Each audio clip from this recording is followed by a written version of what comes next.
Hey,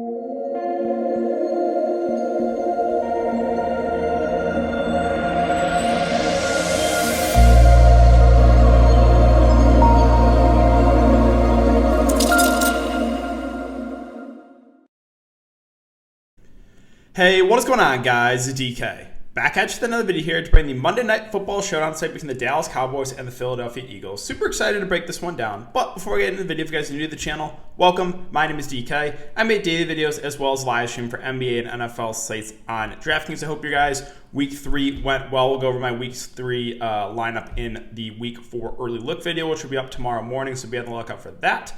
If you guys are unable to watch these YouTube videos, I also upload on Apple Podcasts. I'll have a link down below. It's called the DKDFS Show. If you're interested in signing up for premium content, offer that on patreon.com. NFL package includes every single show on site as well as the main slate. And I do want to thank today's sponsor, Prize Picks. So if you guys are not familiar with Prize Picks, there are a few different ways you can play for NFL. The first way is you take over-under on fantasy points. Right now, let's see, I think there's 10 players posted for tomorrow.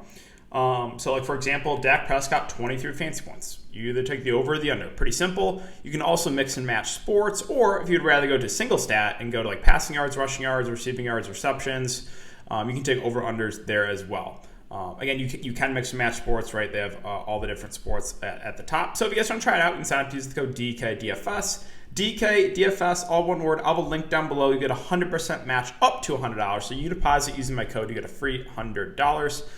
And finally, I want to give you guys a special shout out for coming in and continuing to support this channel, continue to come in to watch the videos every single day, continue to come and check out the live streams to support the channel. Really, really do appreciate each and every one of you guys. If you could, leave a like button on the video, subscribe to the channel if you haven't already, and hit the notification bell so you don't upload videos and you don't go live. Let's try to aim for 100 likes on this video. All right. So enough of the intro. Let's get into the video. I guess really quick before we get into players and the prices, let's look back lineup here from Sunday night. So, Sunday night for me was on the money line in every single tournament. No joke. So frustrating. But, yes, my lineup, George Kittle, Aaron Rodgers, Devonta Adams, Aaron Jones, Trey Sermon, and Kerryon Johnson. Can I just say, you guys know this, but Kyle Shanahan is the worst. He is the worst. So, I could have won Kyle Juszczyk, and I actually was debating him. I talked about him a good amount in the video and the live stream as well. I went Kerryon Johnson. Kerryon Johnson was listed number 2 in the depth chart. My thoughts were, okay, Juszczyk's just going to play his normal fullback position. Sermon's going to be the top back, and Kerryon Johnson will get mixed in maybe on passing down situation. He's a flat min price. Nope, doesn't play, and he plays Kyle Juszczyk as the backup running back. Oh, Shanahan is the woke, guys, I'm telling you, but yeah, going over, this is the winning lineup here in the luxury box with Devonta in the captain with Rodgers, Kittle, Ayuk, Crosby, and Sermon. So yeah, that's it for the look back at my lineup. That's it for the look back at the winning lineup in the luxury box. And let's get into this video. Let's get into the show on slate. Eagles and Cowboys, again, 51.5 over under, and the Cowboys are currently 3.5 point favorites. So we'll start off on the Philadelphia side. And let's first take a look at some snap counts here for the Philadelphia Eagles. So, running back position, it was about a 2-to-1 split, or 2/3 of the game for Miles Sanders, 1/3 of the game for Canon Gainwell, 67% for Sanders, 33% for Gainwell. At wide receiver, so Devonta Smith played 84%, Rager played 72%, Quez Watkins played half the game, and then Greg Ward played 36%. Arcega-Whiteside played a couple of snaps. At tight end, Goddard and Ertz both played about 2/3 of the game, 66 and 64% respectively. Now, Ertz actually was on the COVID list or whatever, but he was taken off a couple days ago, so my assumption is he's good to go for this game.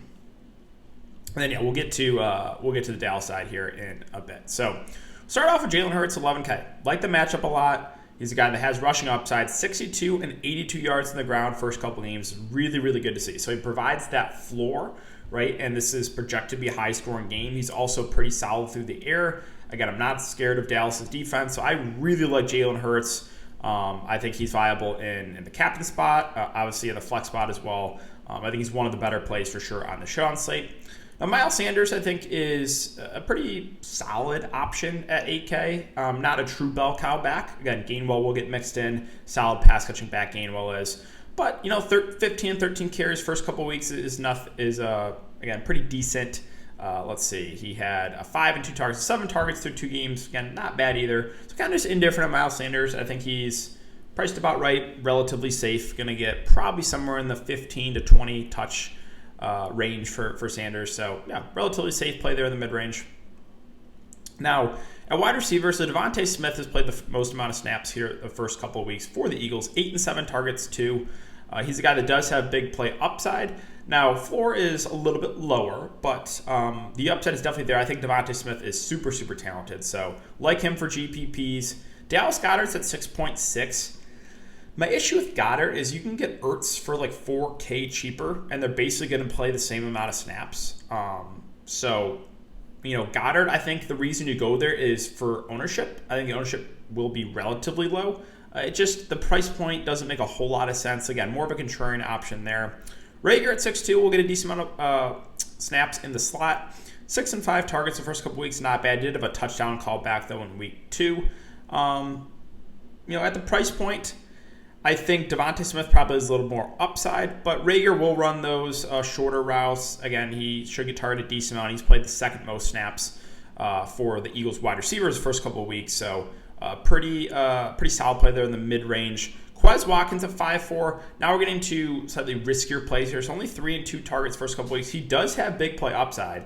We saw it in the San Francisco game. He had the one long catch, but at this price point, I think he's more of a tournament-only play, right? If you're looking at the snaps too, only played about half the game. Definitely a riskier option. The upside is there, but again, lower floor. Then you have Canon Gainwell at 5K. I think he is a relatively safe option. The reason is Draftkings is full-point PPR, and he's a great pass-catching running back. Now, he has only had 2 catches in each of the first couple of games, so 4 total.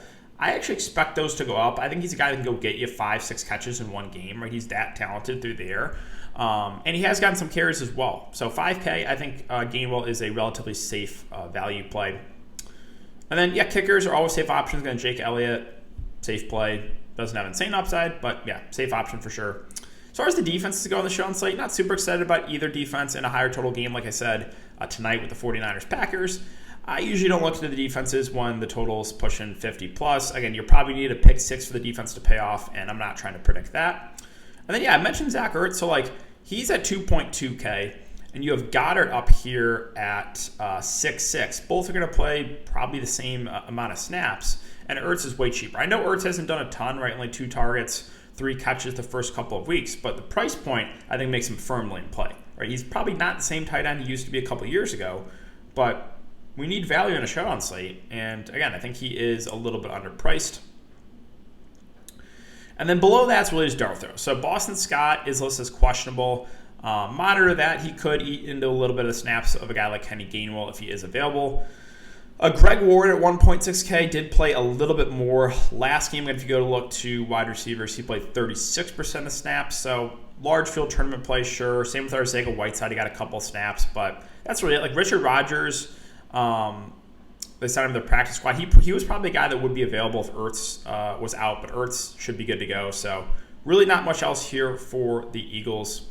All right, let's move on to the Dallas Cowboys. So let's first go over some snap counts here for Dallas. So the running back position, 70-30 split there with Zeke and Tony Pollard. 71% for Zeke and 34% for Tony Pollard. A wide receiver, so basically CeeDee Lamb and Amari Cooper played the entire game. Then you had Cedric Wilson playing about 60% of the snaps, with Noah Brown getting a few there at 19%. And at tight end, so Dalton Schultz actually played more, 73%, as opposed to Blake Jarwin at 47%. We'll talk about both those guys here in a second. So start off with Dak Prescott, 11.2K. I think one of the safer options on the slate. Not worried at all about the last game against the Chargers. That was just a weird game. Throw it out the window. Don't care about it. Very safe. Dallas is the team that's going to push the pace, and their defense is not great either. So a lot of games they're going to be involved in shootouts, which is positive. So I think Dak Prescott very, very safe. You can go to him in the captain spot if you'd like. At wide receiver, so CeeDee Lamb at 9.8, Amari Cooper at 9K. I think the floor might be a little bit higher on a guy like CeeDee Lamb. 15 and 9 targets first couple weeks. And then Amari Cooper did only have 5 targets last week. Was a little bit banged up. I mean, he's a guy I feel like last few years has been dealing with a lot of injuries. So that's the concern with Amari Cooper. Upside-wise, I think you can make the argument Cooper maybe has a little more upside, kind of what we saw from the first game.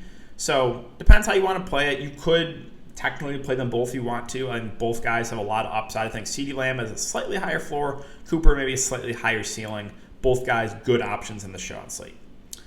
All right, running back. So Zeke's at 8.4K. He had 16 carries last week, 2 catches on 2 targets.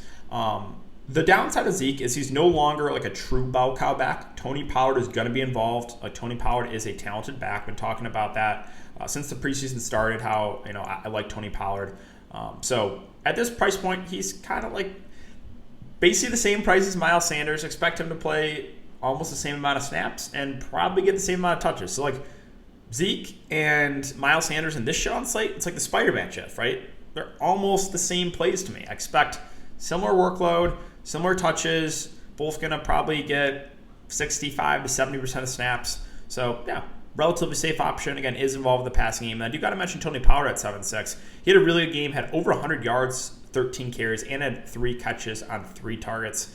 Now, price point-wise, you have Pollard at 7.6, Zeke at 8.4. I mean, it's hard. As much as I like Tony Pollard, I don't think I can prioritize Pollard over Zeke at almost the same price if Zeke's going to outsnap him like 66% to 33%. So, yeah, for me, it's going to be a lean to Zeke there. I think Tony Pollard more of the contrarian option. All right, let's talk about tight end. So Dalton Schultz at 4.8K, and he played a lot more last week. The 2 tight ends kind of split the work week 1, 2 catches and 2 targets. Blake Jarwin didn't play as much, but did have a 1 extra catch, 1 extra target.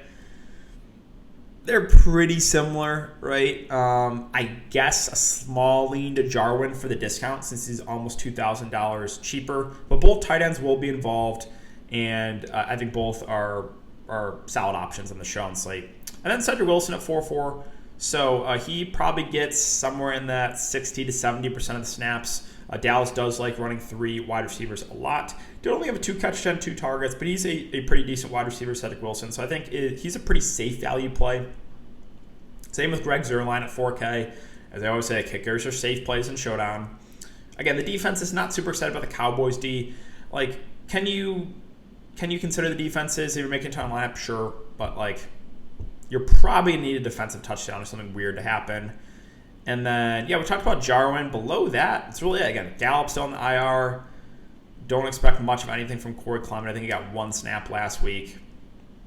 I'll mention Noah Brown at $200. So if we go, again, back to Dallas, he played 19% of the snap. So if you wanted like a large field tournament play, dart throw, you can consider Noah Brown at the flat min, $200. But really, that's it for the breakdown, guys. And that's going to do it for the video as well. So if you have been enjoying the content so far, I would really appreciate if you could hit that like button, subscribe to the channel if you haven't already, and hit the notification bell so you don't upload videos and you don't go live. And you saw me twice today. You'll obviously see me once tomorrow. I'll be live for the Monday Night Football show on site to do a general Q&A, answer any questions you guys have. So make sure to check it out, guys. Thanks again. Have a great night, and I'll see you all tomorrow in the live stream.